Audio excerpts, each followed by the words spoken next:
This is the Transparency Podcast Show. I'm Jessie McGrath, and I have been a deputy district attorney for Los Angeles County for the last 35 years.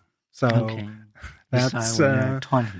and I transitioned on the job. I guess it was 8 years ago now, and so it's been a great job, and they've been actually really good towards me and my whole transition and stuff. But it's it was kind of a shock when I finally realized I was trans, and it was kind of a shock to everybody around me. So when you say it's kind of shocked, does that mean like you don't show any sign? Or let's just go back to maybe to your younger self, like in your 20s. Do you feel anything different, like in a gender? Oh, I knew as a girl when I was a young child. I mean, I got in trouble in kindergarten for going to take nap time with the other girls. I was told I couldn't do that. And I was like, well, why? I'm with my friends. And it was, so it was very early on in me. And I just really didn't know what it was, but there were, I had a silk slip that I had found in one of my relatives' old house in an old trunk that was, and so I kept that hidden, and I would wear that in my room at night at times. I knew it was there. And when I was in college, I actually went to a therapist, and it was for a number of issues. And I was trying to get out that I was a girl, and I just never could say those words. Yeah. But as I got a little older, I ended up finding ways to fit in and everything. And I grew up for most of my life in Colorado, but when I was a junior in high school, I moved to a very, very, very small town in Nebraska. We have like 65 people. I had 33 people in my high school graduating class. Wow. And so being 6'2" and being fairly athletic, I was told I was joining the football team, so I ended up becoming a 3-sport letter person, the vice president of the student council, leading the school play. I mean, all kinds of stuff.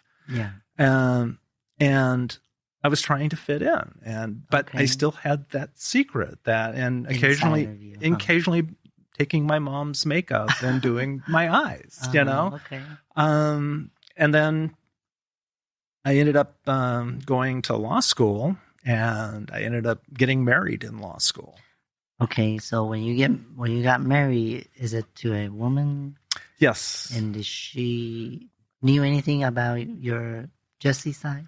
No, because I never could discuss it with anybody. Okay. And so there were a few times in the marriage when she was gone and the kids were all out of the house, and I would put on one of her dresses and I would use some of her makeup and, do my eyeliner but I kept pushing it away. Right. That it was wrong. That it was not, it was, sinful, whatever. Yeah, I think that's related to many people, including myself. Like when I first felt that way, like you said, I didn't know what's that feeling about. And at first, I just thought I might have some gay issue, put it that way, right? And I didn't tell anyone as well. And so I think that's most of us girls' journey. Yeah,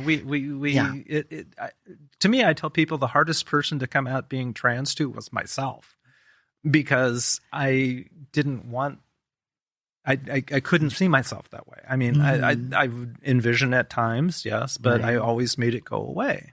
I mean, there was a time when my ex-wife got a job in Colorado, and I was still in LA working in the DA's office, and I got some I got some camisole or something from Big Lots and some makeup and, and wore that and stuff. And then, I had to purge that eventually. But I couldn't throw it away my house because then somebody would know about the transvestite DA, and I could just see. And so it really was there, and it was really there pretty hard, but I was always managed to make it go away. Okay, so when you mentioned go away, because I personally have that experience before, like try to, because I date girls before, and I was thinking, okay, I got married at late 20s, and I'm thinking, okay, maybe this feeling will go away, which it did for a short time. And then it came back actually stronger. Do you have that experience? Like when you try to make it go away, and when it comes back, it kind of comes back feeling stronger than the last time? Yeah. And until the last one hit in at the end of 2014. And then it was like, you can't hide anymore, right? Why does this keep coming back? Why do I keep feeling this way? Why is this? And so at that point, I finally got online and started doing some research and looking, and I was like, oh my God, this explains so much. Wow. This is like, it was like a mass revelation. And I ended up, going from buying sporting stuff on Amazon to breast forms and bras and makeup and dresses. And suddenly it was like back so hard. And so it took me a while, but I finally got online. I looked around and read a lot of literature on the stuff. And it was like, wow, it all makes sense now. It all kind of came together. And so the first person I came out to was a cousin of mine who I grew up with. She's only a couple months younger than I. And so we grew up on my grandparents' farm a lot. We were together a lot. And I got the courage up, I think it was shortly after Christmas. And I asked her if I could tell her something if she promised she would never, ever, ever, in a million years, tell anybody at all. This is like the most top-level secret. And I sent her some pictures. Oh. And what's her reaction? And she goes, very beautiful, great skin, and that's you? ? And she goes, wow, these are great. How long ago did you have these taken? And it was like, last week. She was so great because when I told her, she was like, oh, it all makes sense now. So it wasn't only me. It was one of the people I was closest to in the world understood it. Right. So, because I heard this thing recently because somehow it says our society, because we have so many single parents, for example. I'm not sure if your family tradition, are they... Because for my personal experience, my dad wasn't really around growing up. Like he came here like when I was 3. So the documentary I was watching, it was some YouTube video. They were saying our society, because of that reason, and a lot of male are more feminine these days, or missing the the masculine part of it.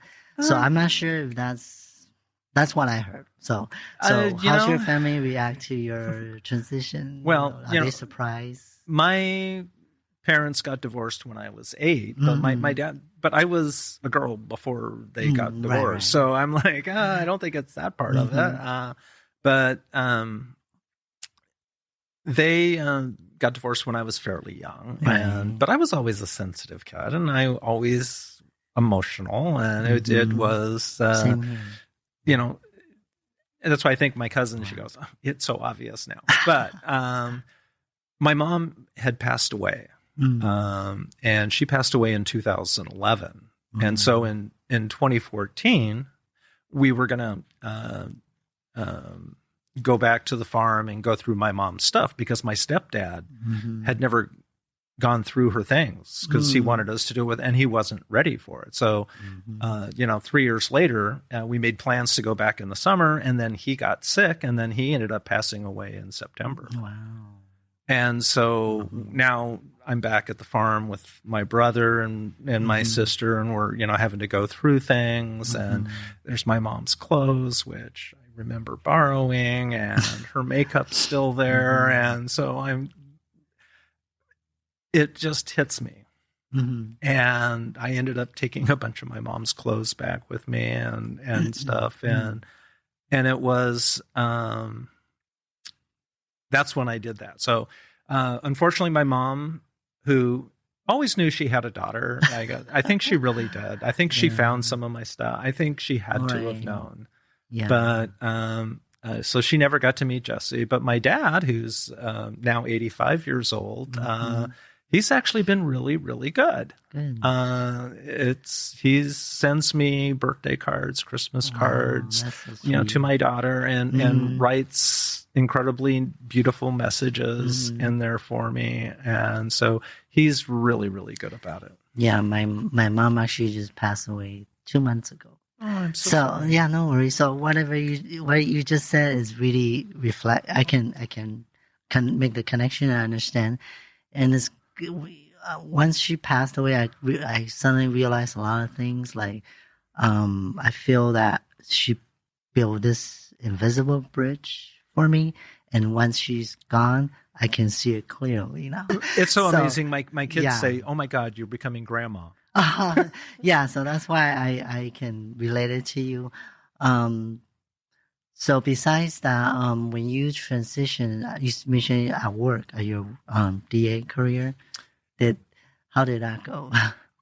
It was I wasn't the first DA to transition. There had actually been somebody on the same floor that I was on a couple of years before me, and so in talking with one of my coworkers who I first kind of came out to, he said, well, she went around and talked to everybody kind of individually, and he goes, I really thought that was a great thing. So I went around to the people I was working with and met with them individually and showed them some pictures and told them what was going on.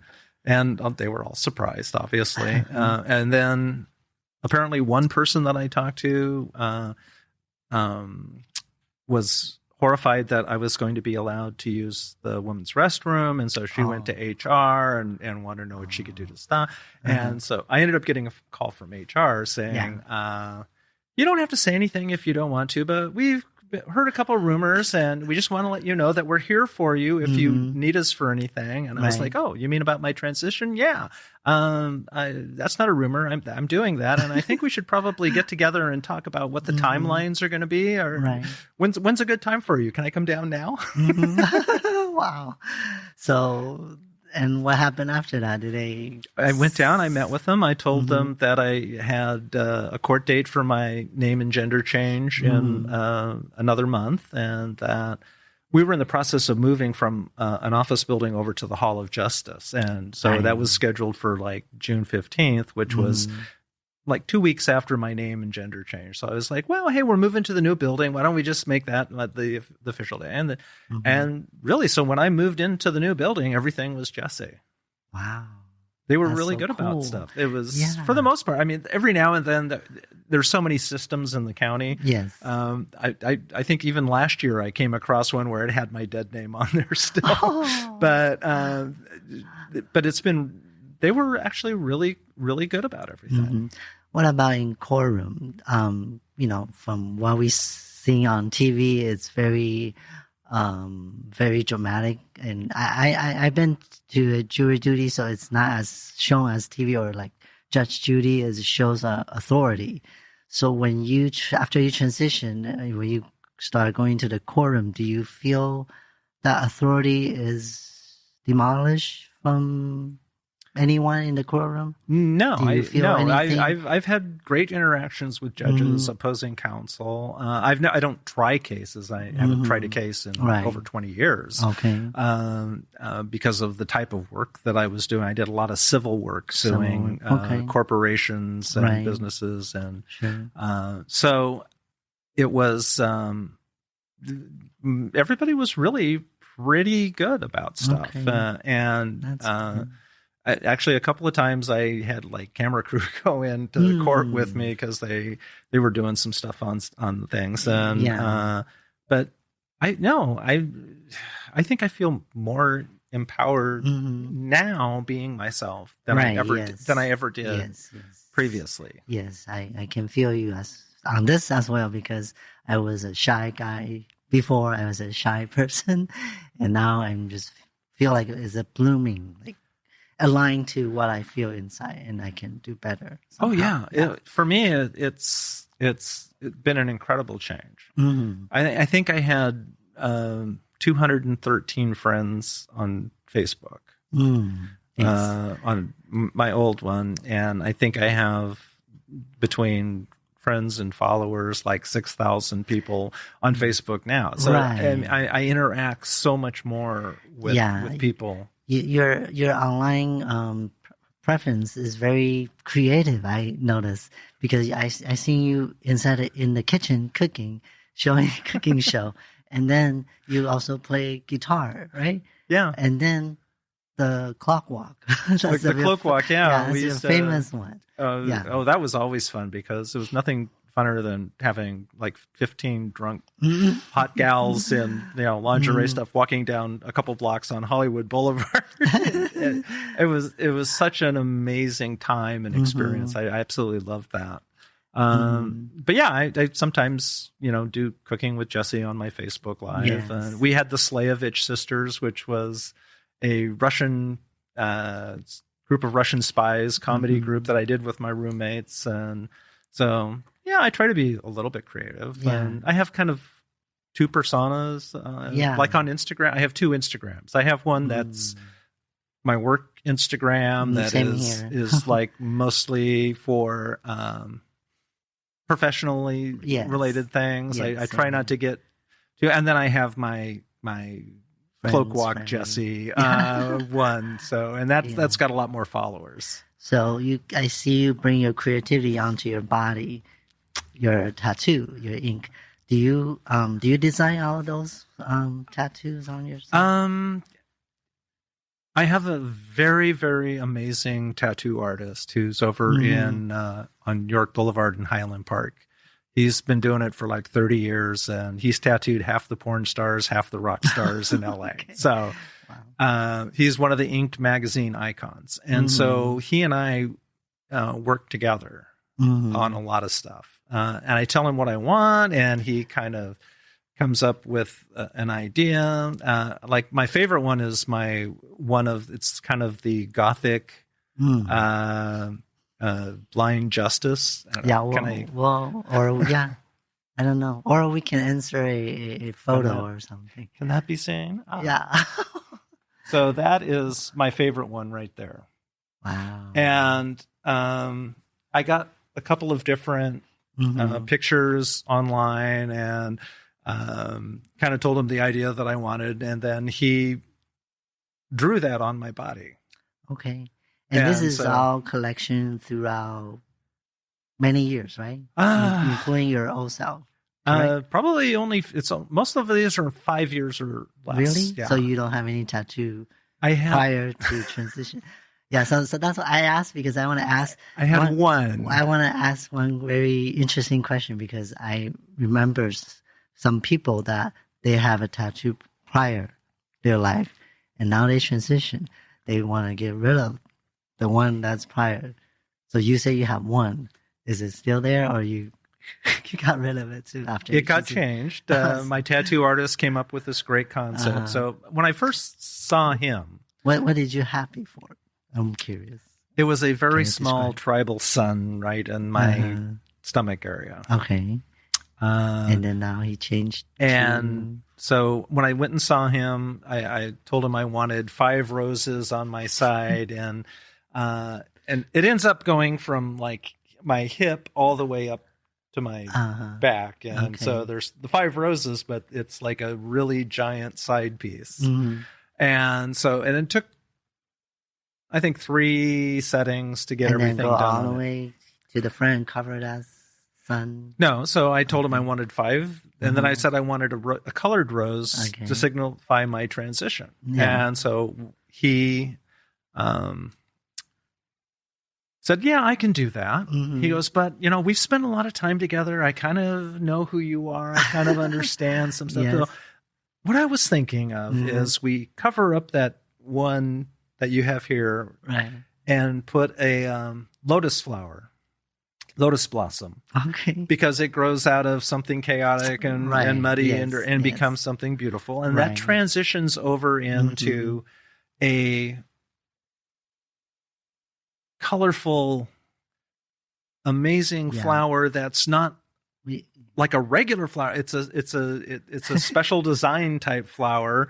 And then it's unique and unusual. And then we incorporate the serpent and original sin and the apple. And so I ended up with this huge other piece that covers from my hip all the way up. And so it's to signify my transition. So all of my tattoos on my right side are black ink. And all of the tattoos on my left side are colored ink. I just noticed that. How about the one in the middle of your chest? Well, the one I have in the center here is black ink, and the one I have in the center on my back is colored ink. Wow. So interesting. So yeah. So is it hard? Meaning, like, do you do long sections? Doing I generally will do 2-hour, 3-hour sessions with him. Yeah. Okay. And some of this one was like 5 sessions to fully get through on the side there. Some of them are an hour. So it just depends on what the complexity is. Mm-hmm. But almost all of them tell a different story. So like on my back shoulder here, I have a unicorn. But it's not just any unicorn. It's the unicorn that my mom and my aunt used for their stores, the Unicorn Boutique. And it has my aunt's ashes in it. This episode is brought to you by Kitcaster. Kitcaster books you on top podcasts. How do funded startup founders attract prospects and talent? Podcast interviews. How do entrepreneurs with exits find new deals? Podcast interviews. How do C-suite execs differentiate in crowded markets? Podcast interviews. Kitcaster books you on top podcasts. Click the link in the show notes for a special offer. Celebrate good conversation. Wow. So that's sweet. So now we're going to talk, since we're talking about your body, so we're going to go to your gender affirmation surgery. I like to call it my genital correction surgery because they needed to be corrected. And now everything is just hunky-dory. Yeah. So you say you transition about your short time, right? And you move on and do the surgery? I did the express transition because I realized I was old. I was 53 when I came to my understanding. Right. And so I knew I was a late in life transitioner. I knew I didn't, I knew I was going to do it because, as my therapist says, yes, it gets stronger as you get older and it never goes away. And I'm like, so this shit's not going away ever? Yeah, okay. Well, then what do I do? So if you don't mind, because we have Dr. Sinclair on the show before, and he's more focused on the, the colonic. Colonic. Did you do that kind? No. I did the penile inversion. And I did that. It was 18 months into my transition. And that's because the first 6 months I was like, oh, I'm not going to do anything like that. No, I'm not going to. I like that. I'm not going to. And then it was like, I think it was, shortly after I had my FFS and breast augmentation at 6 months. And then I started looking at myself in the mirror and I'm like, that's not what I want to see. And so that started my 1 year of having to get electrolysis and other stuff for the surgery and stuff. And it was then that it was like, okay, that sounds like a good idea. So after you did the surgery, did that change your relationship, lifestyle? Or people who you date change gender-wise, sexually? Well, that kind of changed right before the surgery. I had been going out with a woman for about 6 years, right before my surgery. And as Jessie, right? As your old self, or as I started dating her as my old self. Okay. And then I became Jessie, and so she stayed with me for about that 18 months after the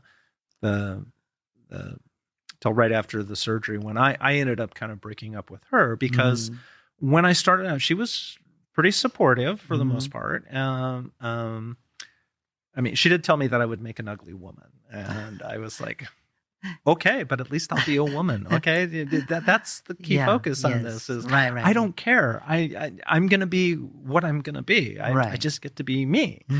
And then she wanted to make me promise that I would not be attracted to men, and I was fairly well versed at this point in statistics and other things in dealing with what trans people go through. And I knew that there was a fairly good percentage of trans women who, in going through their transition, change who they're attracted to sexually. Yes. And they become attracted to men. Yeah. Or if they were attracted to men previously, they become attracted to women. Both. It goes all different ways. And so when she asked me that, I was like, look, I'm trying to be as honest with you as I can in this whole process. And I said, I can't tell you that I won't do that because I don't know. I don't know if I am in one of the percentage that does that. And so I'm the same way, because before transitioning, I never thought about I will like men. And after transition, I only date men, which I stopped attracted to women in that way, romantic way. So what happened after you broke up with her? Did you find somebody? And part of the reason, I mean, I don't think she really liked women that all that much. So as I became more and more feminine, I mean, she wouldn't touch my breasts, which, look, I'm a woman. You're my sex partner. You're supposed to touch them, okay? And it's like, so she was not into. Oh, I have no doubt she loved me, but I don't think she was attracted to me at that point. And then not sexually attracted to a woman. And she had always said that the one hard line in the sand was that she didn't want me to be attracted to men. And so when I started becoming attracted to guys, and I couldn't do that. I could not say I'm not. Right. So that's why I ended up breaking up with her. And that was 4 weeks after my surgery, and then I lost my virginity 2 weeks after that. Wow. That fast? I thought you have to wait until 6 months or something. That's what well, I heard. the doctor said 8 weeks, but 8 weeks. Oh, so why am I getting that 6 months from maybe? I was kind of think I have to be a lady monk for 6 months. I was putting dilators in there, and I thought, well, what's the difference? Exactly. So now you made a good point. And so I ended up losing it to another trans woman who I dated for about 4 months, 5 months. Okay. But she's doesn't have the bottom surgery yet? She had not had bottom surgery. Got it. She never will, because she passed away a couple of years ago, unfortunately. So many people pass. Yeah. Okay. That's what some of my tattoos are, memorials to my friends who've passed. That's gonna grow. We're gonna have more. I'm sure, right? More ink. Well, I'm because I lose too many friends. It's something that's not good in the community, and either through the violence that were killed, or hate crime, the self-violence, and the suicide. It's truly heartbreaking. Alcohol abuse, drug abuse. Those are also a larger number of the. And then I think there's also a lot of medical problems, because a lot of trans people tend to avoid going to the doctor in a legit ways, right? They self-medicate, and they don't want to see a medical doctor for things because they're afraid of whatever. And now there's some states that are trying to make it even illegal to get medical treatment for being trans. And that is, it's gone suddenly from not letting, wanting trans people to use the bathroom to not wanting trans people to live, and take away our medical care. And that's truly a frightening thing that's going on right now. Yeah. We've been talking about a lot of politics stuff. I know you just went through a legislation bill, and it's in your hometown, right? Back in my home state of Nebraska, yeah. It was at the end of last year, as I was seeing the increasing number of anti-trans legislation being proposed around the country, I knew I had to do something. Yeah. And so I'd kind of made a pledge to myself that I was going to go to one state and try to fight it. A few years ago, but I think it was back in 2016, I went to Texas to lobby against, I think it was SB 6, which was the bathroom bill. And so I went with a couple of friends to the Capitol and did some lobbying there. And so I just knew that I had to get involved. I did not think I was going to be going to my home state to do this. That was not on my bingo card for 2023. Yeah, it's been very wild and crazy. And just like I said, I usually don't talk about politics, but this time I decided to open up because I feel this show, this platform has, the responsibility to have another voice, our voice, because I've been seeing, a lot of not just the mainstream news, but a lot of people that I kind of follow as a business, and they also, has a different opposite view. And so that's why I decided to do this special episodes. And so you want to kind of describe and let the audience know if someone doesn't know what this bill is about? Sure. And the reason this bill came to my attention was my former insurance agent from my hometown back in Nebraska, who's like 85 years old. He contacted me because he was, they also did a sports and bathroom one for schools. And he was really opposed to that because he's a coach and he knows, he just wanted, to let kids be kids and play. Right. And so he contacted me because, of course, family knows I'm trans. And so he alerted me to the two bills. And so I looked at it, saw that it was coming up almost immediately for hearing. And so I took some time off, went back to Nebraska. I testified against this bill, which is LB 574. The sports one was LB 575, but it never made it out of committee.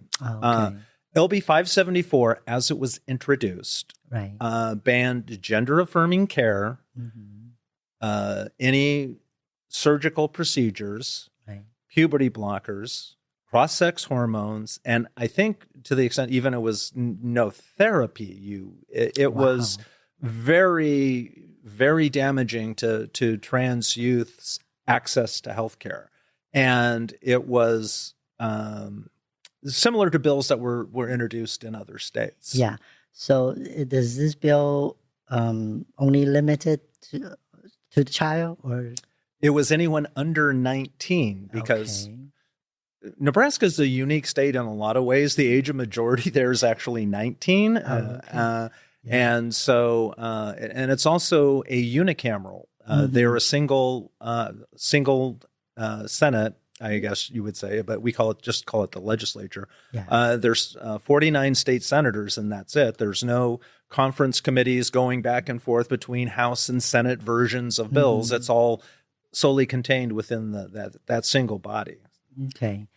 Okay, I see. So, so when you went back there, and what's your experience like? Because I know it's your hometown, and then I'm sure you have a different feeling because you kind of like, why is this happening at your hometown, right? Why is it happening in my home state? Yeah, because Nebraskans, you have to understand how Nebraska came to be. These were pioneer, rugged individualists, people who broke the mold, who came west and, they homesteaded. And that's why I'm in Nebraska, was from Nebraska, is my great-great-grandmother homesteaded in 1887. And so there was always a mixture of different communities, and we all kind of got along. So I didn't see this really coming out of Nebraska, but as we've seen so often in a lot of places, there has been a turn to the far right, and some people will call it Christian nationalism. I call it extremist religious extremism, because they're trying to enforce religious beliefs, and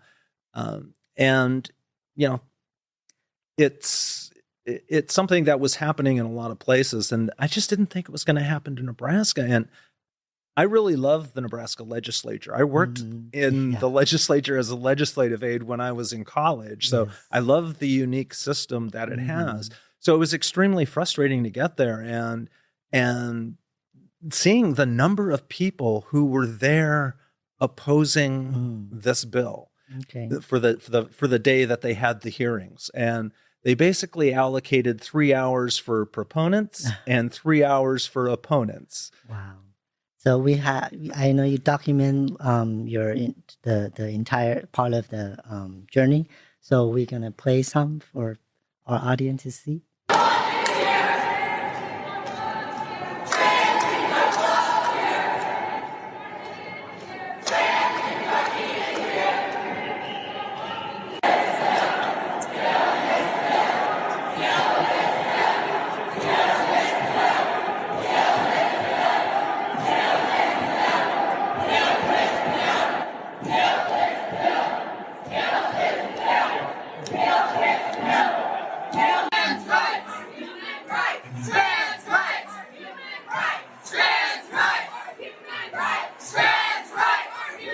As you could see, the crowd got bigger and bigger throughout the day.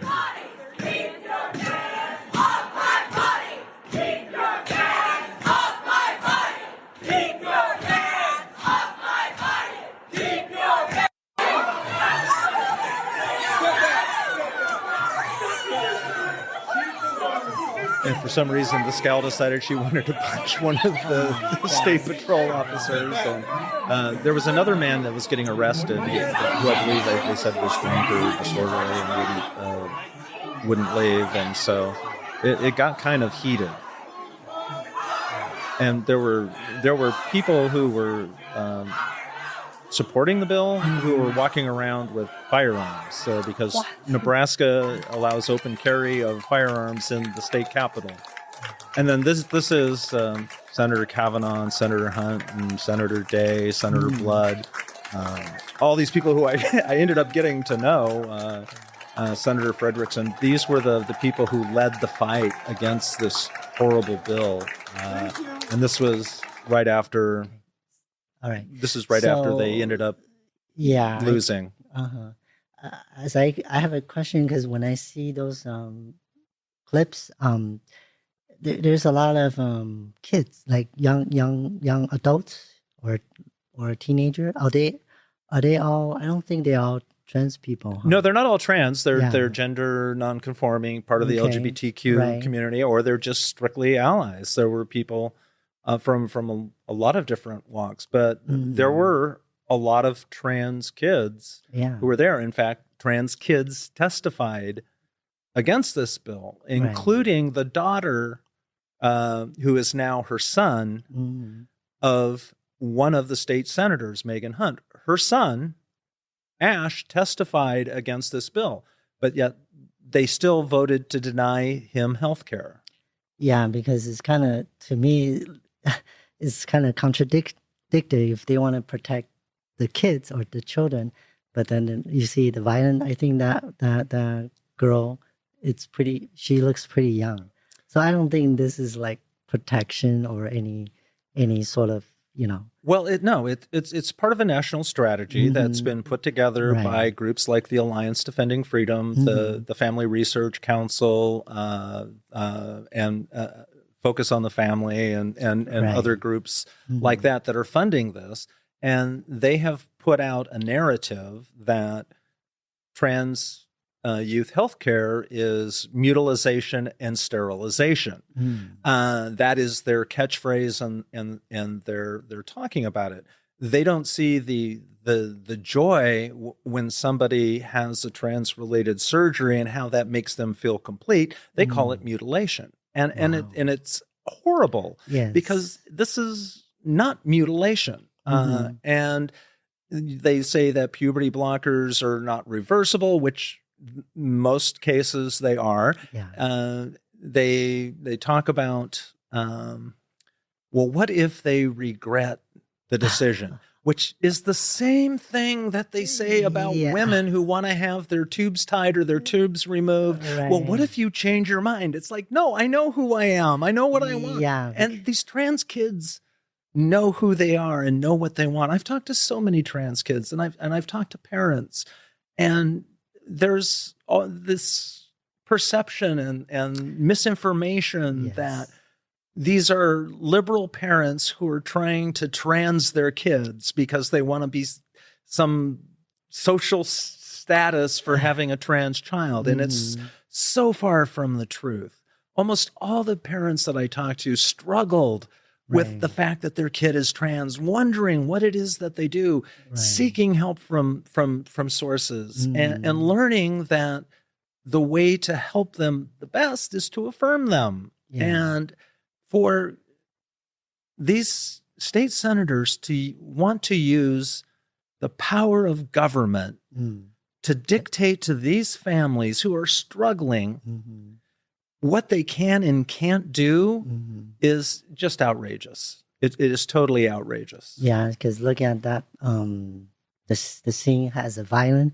When I look at it earlier, it made me feel really sad because as an immigrant, my parents want to come here for bigger opportunity for us to have a better education, and our country right now is not even close to that, and it's heartbreaking to seeing those kind of things happen.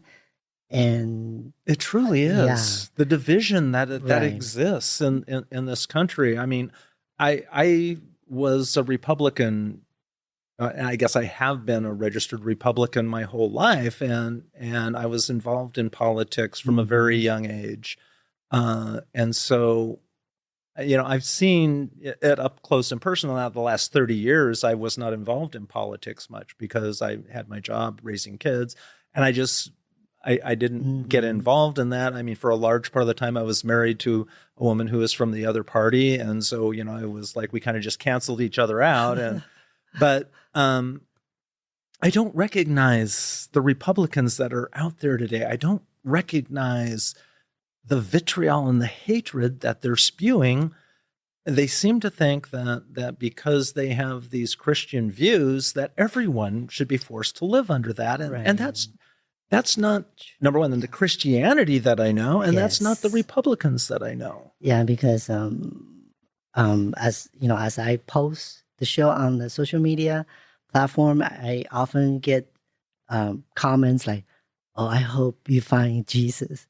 "Oh, I hope you something like that." And then I do respond in a friendly way. I say, "Well, if you really believe in Jesus, I'm not a Christian, but if you believe in Jesus, then he's telling you to love everyone, right?"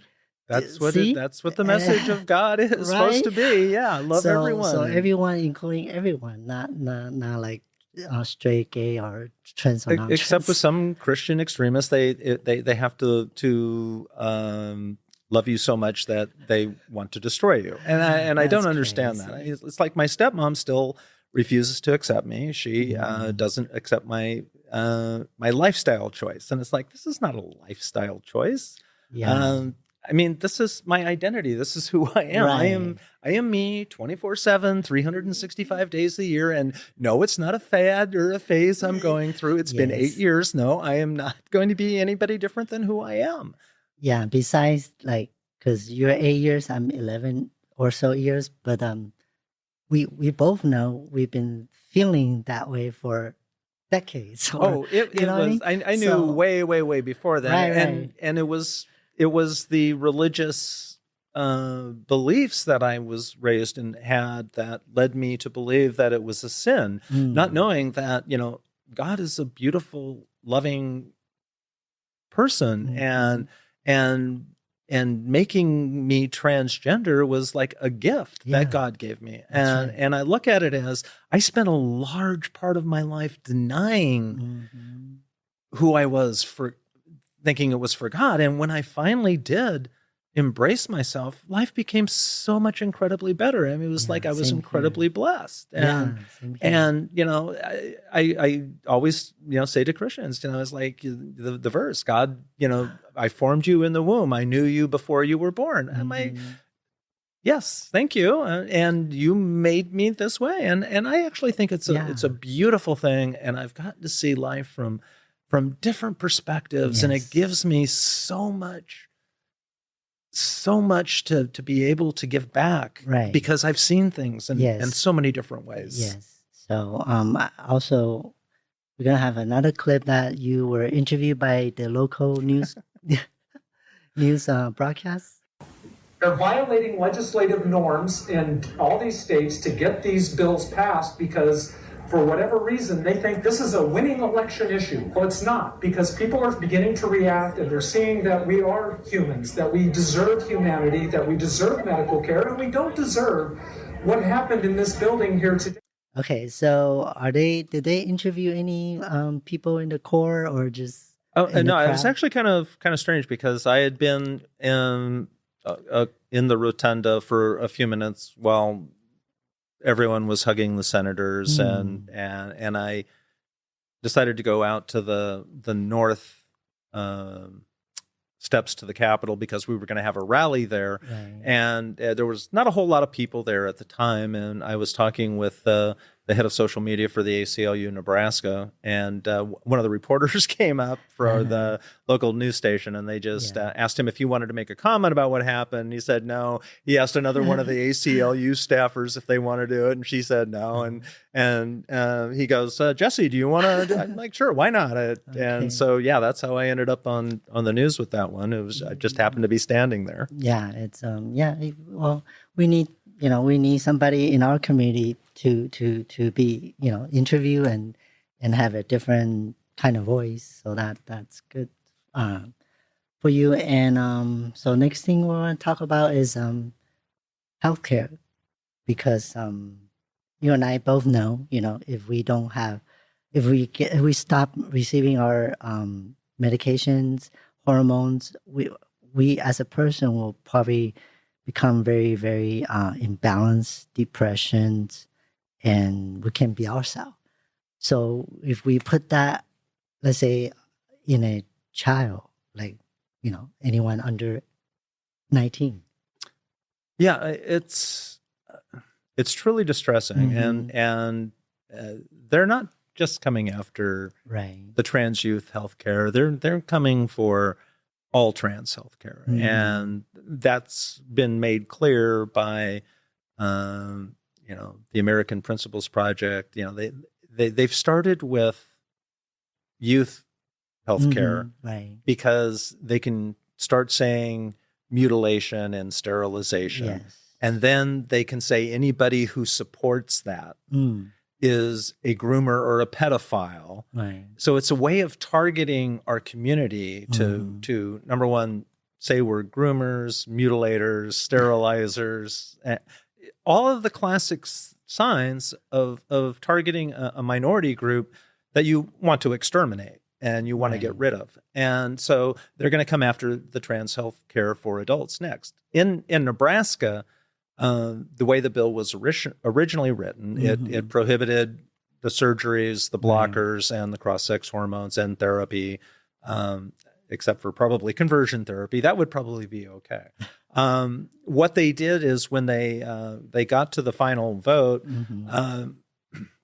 I don't think they had enough votes for it, and so they sent it back one level to add an amendment that dramatically changed how it was going to do it. They prohibited surgeries, but they left determination and regulation of the rest of the healthcare to the chief medical officer of the state, the doctor, and then they added a 12-week abortion ban.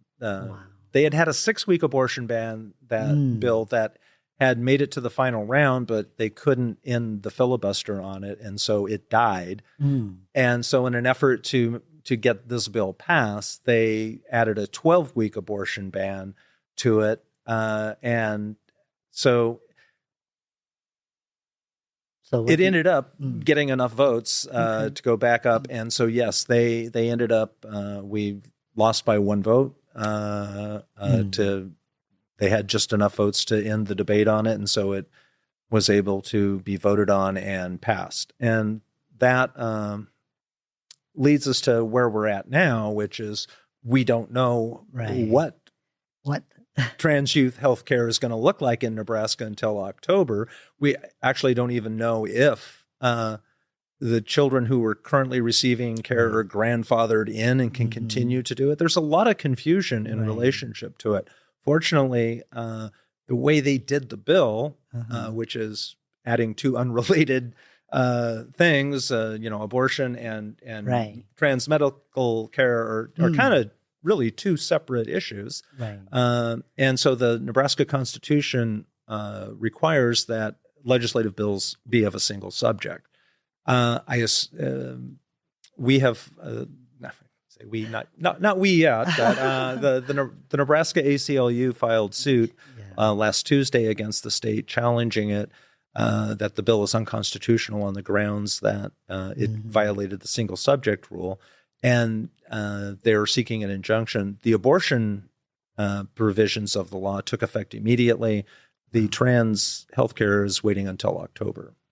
And what do you want to talk about? What do you think will happen? Or the results? If there's applying current law and standards, I would think that it would be found unconstitutional as being 2 separate subjects. The proponents of the bill are claiming that it's not 2 separate subjects. It's the regulation of doctors and what medical care that they can give, which is a really broad term, and that's not how it was done. And the thing I think that kind of cooks them or kills them is that there's 2 separate titles. So it's and one is abortion, one is the about the kids on that. Kids. So I think it should get struck down. If not, then they're going to have to challenge the trans healthcare portion of it and get an injunction against that before October. And it's something that we're doing in other states. In fact, Florida just yesterday or last night, I guess it was yesterday evening, had their law struck down as being unconstitutional with a very well-written opinion talking about the evidence and other things that these people are bringing into these hearings is junk and bogus and not backed by legitimate medical knowledge and research. And that's one of the things that I talked about when I testified against the bill is that you're seeing the same people testifying against. There's only so many detransitioners who have horror stories, and they have to move them from state to state. Some have been 11, 12, 13 times testifying at different states, 7 or 8, 9. I mean, we did have one actual detransitioner from Nebraska who did testify. And she also testified, I think, in 5 or 6 other states. So she became a part of the touring show that they have that goes from state to state, saying basically the same thing.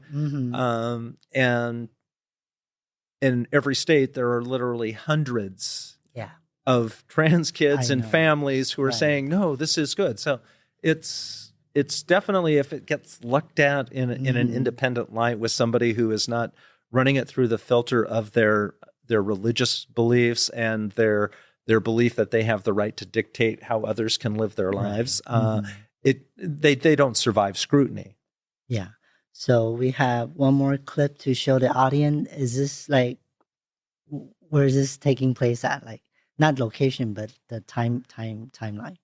On This was me right outside it's the Nebraska State Capitol when I was going there to try to lobby some of the senators. And I did manage to get in and spend about a half hour with Senator Murph Reapy, who was the vote that killed the abortion part.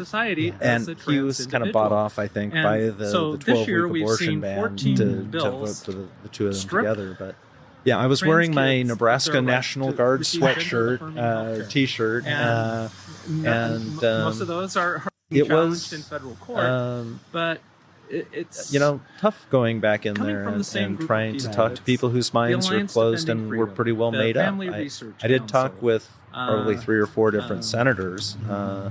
Americans Defending, or the ADF. For each of them, they had the reasons why they wanted to do it, but none of them were based on anything that is, actually factual. Yes, and many of them, they don't know any personal, knowing any trans people. They want to make so they, trans individuals the target of their 2024 you don't want to go back to your ramped it up this year, and they have gone after trans kids. But make no mistake about it, there's no way that I could ever they want to eliminate and eradicate trans people. It's like Michael Knowles at the Conservative I am who I am. Action I'm proud of who I am. I love who I am. I feel incredibly said we need blessed to to be eradicate trans, transgenderism in all its forms. Then he backpedaled and said, it's something that we have to fight for, because they have literally declared war, and the 2024 is going to be even worse than 2023 was, which is incredibly worse than any year in history. So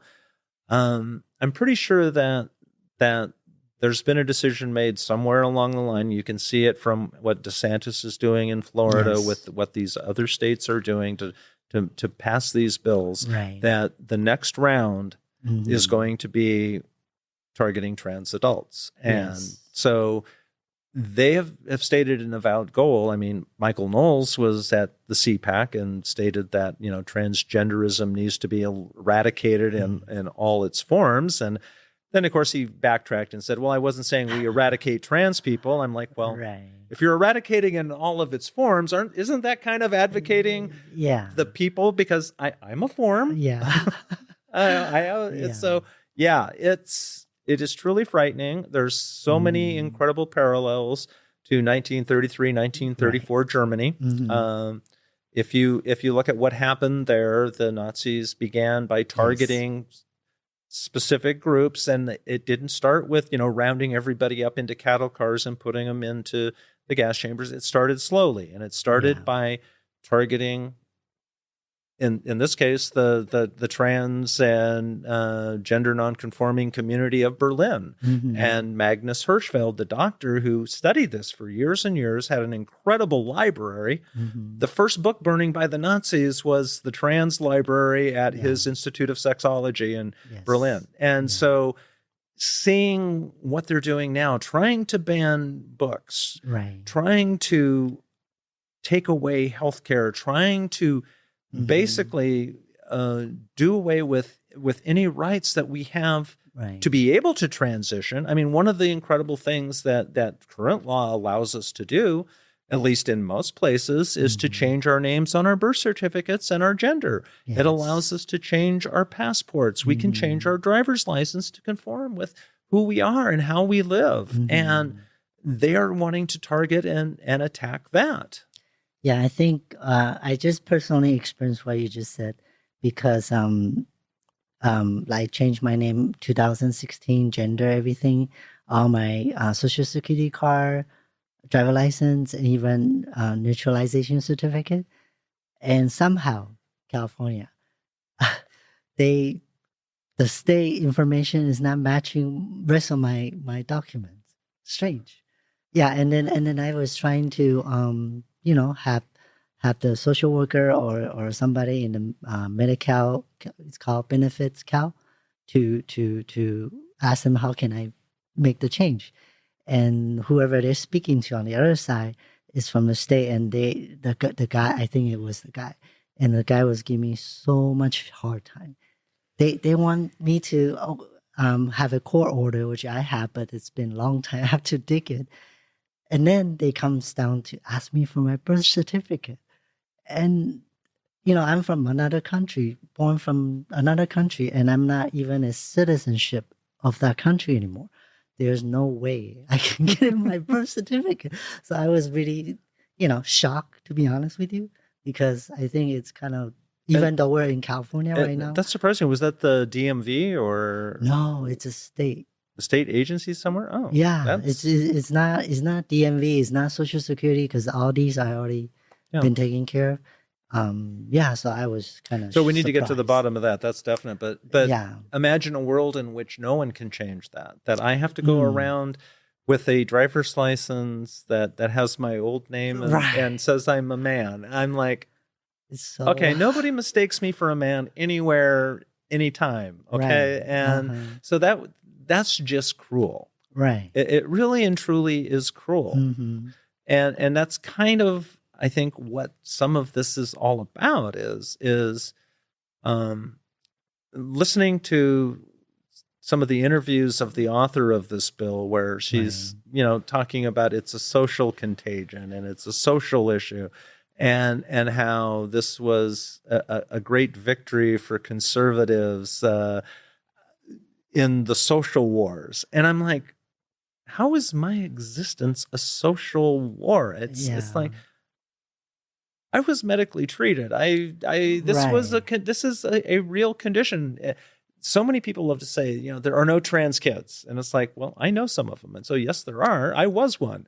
There are no trans adults. So, yes, there are. I mean, you may not like it, but that doesn't mean we don't exist. Yeah. I mean, we do. We even have Jess Jennings. Do you know? Have you heard of her? Jess Jennings?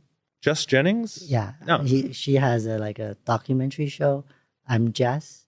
And she started a show when she's a little girl. She's a big girl. Jazz. Jazz Jennings, yeah. I'm like, sorry. I'm like, oh, no. So she's a little girl when she started the whole thing. And she was one of the people that was on the brief, the amicus brief that I was on to the Eighth Circuit on the Brandt case out of Arkansas, which we're still waiting for the district court verdict on that. But that was Arkansas made it illegal for trans youth health care. And the ACLU filed suit against them in federal court. The federal judge issued a temporary injunction prohibiting enforcement of it. Arkansas did not like that, so they appealed to the Eighth Circuit. And as part of amicus briefs, I was contacted, and there was like 62 of us. It was Jazz Jennings and Lana Wachowski and Jenny Boylan and Elliot Page, Chris Mosier, Miss Marjorie, and I got to be a part of that. And Jazz was one of those. And we talk about the joy of trans healthcare and the we go from having gender dysphoria to gender euphoria. And it's really because I totally love being me now, where I've struggled so hard before. And it really is true for so many trans people. And that's what I think some of these people need to see. They need to see that, look, trans people are not miserable, horrible. Or mental health or anything like that. We embrace ourselves, right? So. It takes a lot of self introspection and to be able to come to the conclusion that you're trans. I mean, it's not something that somebody does on a whim. That's what I don't seem to understand. They seem to think, look, little Jenny is playing with trucks, so let's call her Joey. That's not how it works. That's how it works. Yeah, so like I say, it all comes down to if they don't know anybody who's trans, they won't understand. Before we closing the show, I heard among our friends you have a retirement plan for doing something great. Going back and getting politically active, in my home state, and being back, because I have family back there, and I was always going back to Nebraska for my vacations ever since I left to move out here. So, it's home to me. It's my home. And so it was kind of interesting getting back and getting involved in politics and hearing the frustration of people about how the politics has involved to these, right-wing Republicans, and there were some of them were appointed as senators. So it just got me thinking about, maybe wanting to go home. And I did make a promise to the kids after the bill passed the second round to the third round. It had to wait a couple of days before they could do the final passage. But I promised them that if it passed, I would come back and I would fight for them. And so I've scheduled an appointment with my retirement association but the first date that they had available was in August. So apparently there's a lot of people looking at retiring and wanting to leave LA or something. I don't know. Yeah. But so in August, I'm going to go talk with them and find out. I have been seriously looking at moving back to Nebraska and deciding which legislative district that I want to move into and potentially run for state legislature back there. So, and it's something I've always kind of wanted to do. I love that system of government, and I hate to see how it got co-opted this last session and what happened with it, because somebody had decided that the most important thing for Nebraska to do in 2023 was ban healthcare for a couple hundred kids. Yes. I just don't understand it, because the number of kids I know is not like there's a huge number of these trans kids. And so it's really something that I'm considering. I think, like I said before, I think it's just try to redirect our focus on the real problem of this country. Because like you said, there's hundreds. In Tennessee, it's only probably, 3 to 4? Trans people, trans kids. Yeah. So. And it's like the trans sports bans. It's like, in state of Utah, they did it. There were five kids that were trans identifying. Only one of them was a trans girl. I think in Nebraska, I think somebody told me that there were 3 requests for waivers. So they want to do all of this stuff to affect 3 kids. They want to do the banning of healthcare to affect a couple hundred kids, maybe 1,000. And so it's just the cruelty of that is in it. And one of the state senators that I talked with, her hang up was that Planned Parenthood offered informed consent HRT for 16 through 18-year-old Nebraska girls and boys, I guess, also. And so she thought that was wrong because there was no requirement for any therapy. And anyway, I told her, I said, I can't believe that this is the deal. I said, I'm probably going to come back, and I'm probably going to, get involved in doing some of this stuff. And I sent her an email after she voted against us, and I told her I understood her position, and I thought she was wrong, and that, in the future she'll come back and regret doing that vote. And I said, I'm looking at coming back to Nebraska, and I look forward to working with you on issues like public education funding and middle class tax relief. I mean, there's all kinds of other things that are much more important. More important, yes. Than can 100 kids get puberty blockers? It's just nonsense to me.